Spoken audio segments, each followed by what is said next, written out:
All right, Cameron Whitten joining me now. Cameron, again, is the co-founder of the Black Resilience Fund, and he's here to talk to us about the hashtag We Do Heal campaign. We just showed the video. It's super well done and a lot of very familiar faces for people who live in Portland. So, Cameron, thank you so much for the time. I want to start with and we talked about this, setting the stage with what the Black Resilience Fund is. And we'll do this for people who maybe this is their first introduction to it. So what is it? Thank you, Maggie. So the Black Resilience Fund is a movement to foster healing and resilience throughout our entire community. We launched on June 1st, and in less than a month, we raised $1 million to provide immediate financial resources for Black Portlanders, our neighbors, who are facing the dual storms of a global pandemic and systemic racism. And so during this time, we have uplifted so many stories of people living in our own community who've been able to pay for light bills, who've been able to pay for medical expenses, who've been able to stay housed and fed, thanks to the support of thousands of Portlanders who have donated. And so we are here continuing to raise awareness about the need to support our neighbors so that together we emerge from this crisis stronger than ever. Gotcha. And then before we move on to kind of the inner workings of it, let's talk about the We Do Heal campaign, because this is new as of this week. And you have just like a slew basically of local celebrity endorsements. And that's what that video is. Yes. And I want to thank our great partners who helped us pull off this video. We had Super Great TV who did the filming, Chris Funk, the founding drummer for the Decemberists, and of course our co-founder Salome Chimuku. We worked as a team to bring in luminaries, folks who really have captured the heart and soul of Portland and who love this city. And it's so I'm grateful to see that some of our most prominent Portlanders are calling on us to keep the focus on our neighbors. Together, we can make an impact in Portland, and we can emerge from this situation even stronger. Okay, great. I just want to lay it out for people. If they see the hashtag We Do Heal, that's what that's about. And it sounds like you have an anonymous donor who's willing to match the next, I believe it is $30,000 in donations made before Saturday, which would help get you guys to your goal of $1.8 million by the end of the month. And then what's the math that kind of follows that? How much would people get? And how many applicants do you have?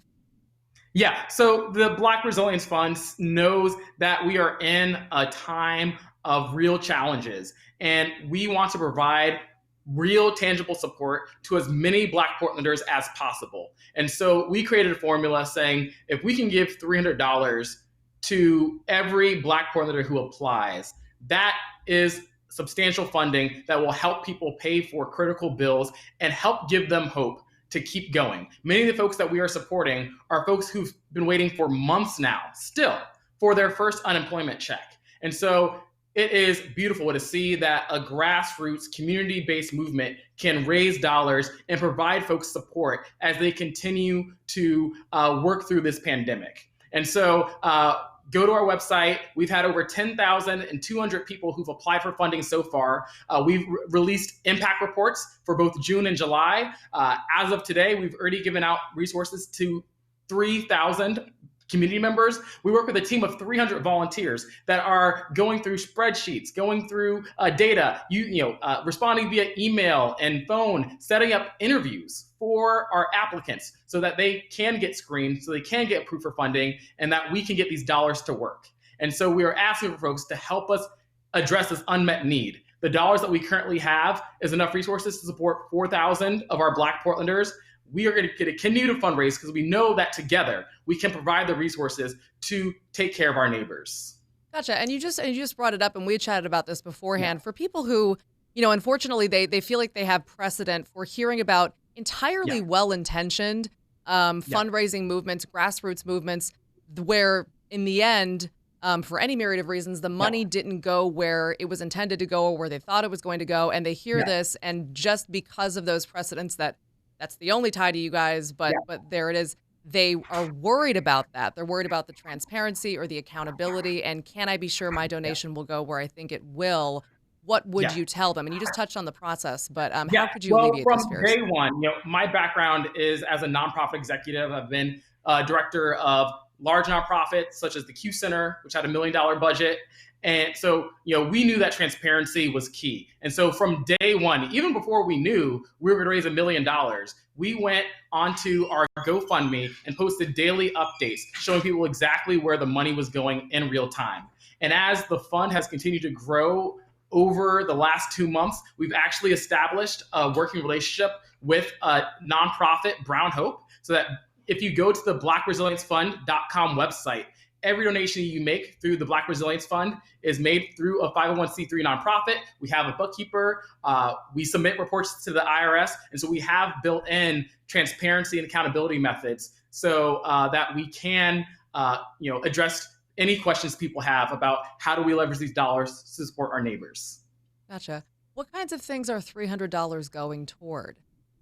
Yeah, so if you go to our website, you'll see our impact reports that we are publishing every month. And the biggest realization was that right now we have a moratorium on evictions. There are rental protections so that folks are not experiencing loss of a roof because they cannot pay.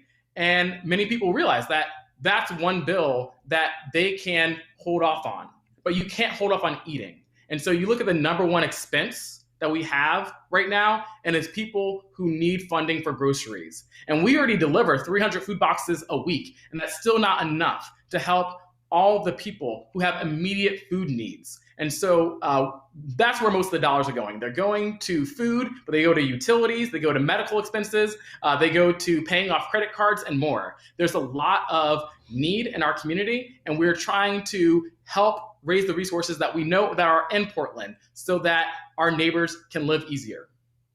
Gotcha. I was reading through some of it. I told you some of the past articles on the Black Resilience Fund, which hasn't been around that long, but there has been even national coverage in the Washington Post. And I was I was struck by something that you said about it feels unusual and it feels really important to have Black Portlanders helping Black Portlanders because historically it's been left up to the white population to help the Black population. Why is that so important? Well, I wouldn't say that it's always been the white population to help the Black population. Portland has had a Black community here for generations. And before we experienced gentrification and displacement in the 70s, 80s, and 90s, North and Northeast Portland was the historic home for Black Portland. We had schools there, businesses, churches. We had nonprofits. They're helping the community. But we did see that because of ongoing systemic racism, Black folks lost their homes, and our community has been displaced throughout the entire region. And so you can't just walk down the street and help your neighbor the way that you could before. And so the ability for us to start this fund and create immediate opportunities for Black Portlanders, if you want to come volunteer, you are here, doing a Zoom video interview, meeting another Black Portlander.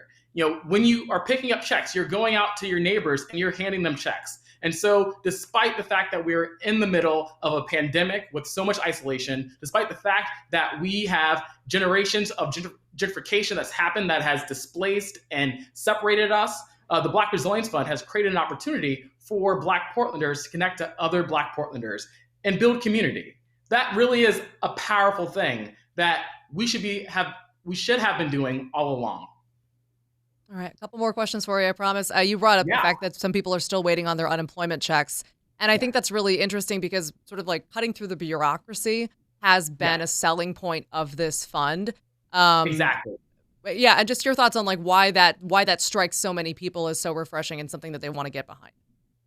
So the Black Resilience Fund emerged at the exactly right time. It was June 1st, and folks were already grappling with a lot of frustration from our local and federal government. We're seeing so many people not getting the support that they need to get through this crisis. And what we decided to do is that we decided not to wait. That was it. We knew that there were resources available now and that we just needed to organize, provide a really clear formula, provide really clear structure, and show people immediately where these dollars are going. That's what folks have been waiting for. Folks are so frustrated knowing that there are resources to help people, but they aren't getting there. And so we decided that we need to raise these dollars ourselves and show folks that we don't have to wait. to take care of our neighbors. All right, Cameron. Well, that's obviously what the We Do Heal campaign Yeah. is for. And again, that's the We Do Heal campaign this week for the Black Resilience Fund. We're showing the video of it. We're going to put it over this part of the interview. I just want to ask you, kind of throw you a little bit of a curveball. Who was the endorsement you were the most psyched about? Okay, that's a great question. The one that mattered the most to me was Mitch Jackson. He wrote The Residue Years, which I've read, and actually his family are one of our some of our best volunteers going out and delivering checks. And it was thanks to his family that we were able to get him to do the video. And he actually said, one of our volunteers, Bonnie Johnson, he was like, "Well, I saw Bonnie in the newspaper. I'm doing this video." And so to know that Black Portlanders born and raised in this community are seeing the impact that we're having and seeing the opportunity for us to heal. Like, that's the point of the Black Resilience Fund, that even during these trying and difficult times, we can have healing. And that starts by taking care of our neighbors. So super grateful for Mitch for showing up and endorsing the movement. Yeah, Portland-born author. I mean, that book is all about being Black in Portland. So that's awesome. I totally get that. All right, Cameron Whitten, thank you so much. Info for the Black Resilience Fund and for the We Do Heal campaign is on our website. We appreciate it. Thank you, Maggie.